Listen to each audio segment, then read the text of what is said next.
What is your stand on the Senate Bill 1979 o yung Prevention of Adolescents Pregnancy Act at dun po sa Comprehensive Sexual Education Program ng DepEd?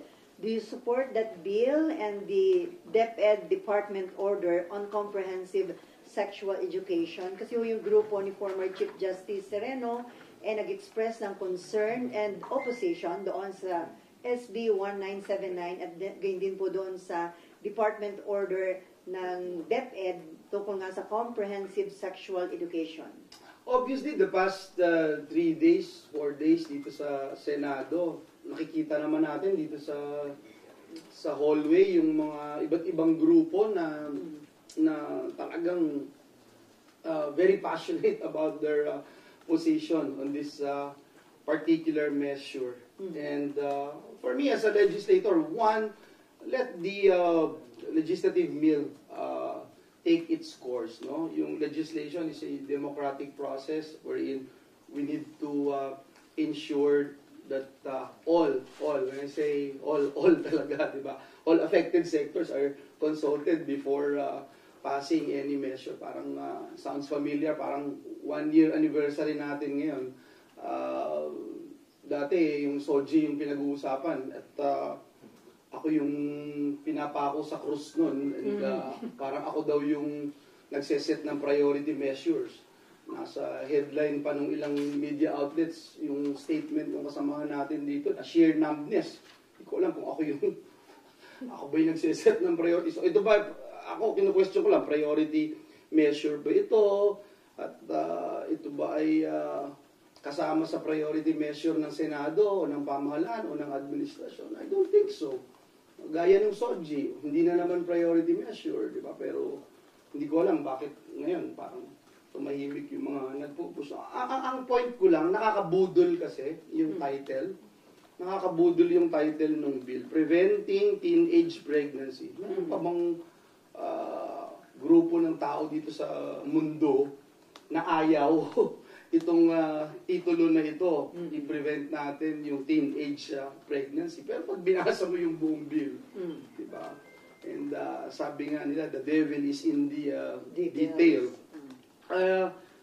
Importante yung konsultasyon eh. Yan yung part ng binabanggit natin na legislative bill. And nagugulat tayo doon sa magnitude of concerned citizens, concerned mothers, concerned schools, private schools, public schools, teachers. I can give you all the letters that I received from this measure, no? Nakaka-gimbal yung mga concerns, valid concerns ng iba't ibang grupo na ito ay radikal, ito ay inappropriate at damaging to children, yung mga provision. Kasi nakakapangamba po, no? Gaya ng SOGI, again, let me go back dun sa SOGI issues before, no? Sige, anti-discrimination, pero parang prelude to same-sex marriage. Ito, parang prelude din to abortion. I heard this from CJ Serena. I have never got a chance to sit down with her and talk to her about this, no? But I heard from her yung mga sinasite mismo ng DepEd dito sa mga guidelines na pinupush nila ay nanggagaling sa isang grupo na ang advokasya ay illegalize ang abortion. So, tingnan natin, sino ba yung mga nagtutulak nito? Sino ba yung nagtutulak nito? Anong grupo ba yung nagtutulak nito? Ano bang organisasyon yung nagtutulak ng panukala nito? Let me give you an example. In Section 6 of the bill, no? Yung Age and Development Appropriate Comprehensive Sexual Education. Una, adolescent sexuality. Gusto mo bang ituro ito? Lahat tayo, I think, yes. Pero tatanungin ko ang bawat isa sa atin din. Dapat ba talaga integrated itong katuruan na ito in all levels? Pati sa kindergarten, pati sa grade 1, pati sa grade 2? Tapos, ano yung specific na gusto nilang ituro. Halimbawa, teen dating, issue ng pornography, paggamit ng contraceptives, etc. Ngayon, saan daw ipapatupad itong pagtuturong ito? Public and private schools. Ano yung gagamiting guidelines? International standards. Ano ba yung sinasabi ng international standards? Puntahan natin yung WHO. WHO, 0 to 4-year-olds are to be taught early childhood masturbation. 4 to 6 years old are to be taught skills to talk about sexual matters. What feels good, quote unquote. 4 to 6 years old. 6 to 9 years old are to be taught about acceptable sex, ejaculation, enjoyment, and pleasure when touching one's own body.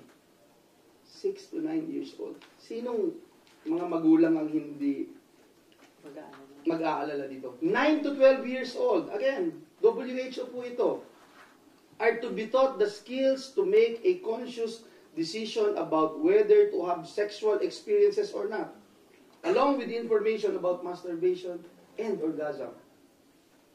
9 to 12 years old. Puntahan naman natin yung UNESCO. Kasama din yun yung UNESCO. Sa UNESCO, sa 12 to 14 years old, they have the right to make their own decisions about sexuality. Walang pakialam kahit sino. Walang say ang mga guro. Walang say ang school administration dito sa CSE delivery. Wala po. Dapat daw integrated sa curriculum. Ngayon, kung isang Christian school, for instance, hindi magpapatupad dito, ayaw ipatupad dito, ano mangyayari? Matanggalan po sila ng accreditation.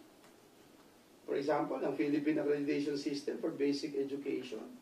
Dahil compulsory po Dahil compulsory, tinatanggal na rin po yung parental authority. Napakalinaw ng ating konstitusyon, Article 14, Section 20, Section 2, Article 14, Section 2 of our Constitution. Napakahalaga ng binabanggit po dyan na karapatan ng ating mga magulang to rear their children. Laro po yun sa ating Constitution. So, puntahan naman natin, I just can't believe this. We're even entertaining this idea, no? May constitution tayo, bakit international guidelines?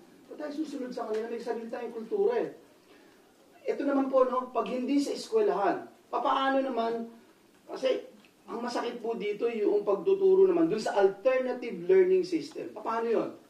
Paano yung alternative learning system? Nakalagay po doon sa CSC na yung pamamaraan para ipakalat itong tinatawag na sexual education, peer-to-peer education. Ano ibig sabihin nun? Kapwa bata magtuturo ng sexual education? Paano naman po yun? Ina-activate din po dito ang lahat dito sa bill na to pag binasa niyo po. Hindi lang DepEd, kasama ho yung mga barangay health workers, SK, LGU, CSOs, NGOs, pati mga line agencies, DILG, DSWD, MTRCB. Pambira, ano ba yan? Meron ba tayong national emergency sa sexuality education? Ito yung priority. Akala ko ba mababa yung rank natin sa PISA? Akala ko ba kailangan natin pagtuunan yung pagtuturo ng math and sciences sa ating mga kabataan? Ngayon, dito tayong magpo-focus. Ako, hindi ko itatago yung aking saloobin dito. And I will continue to say it. I am rejecting this bill.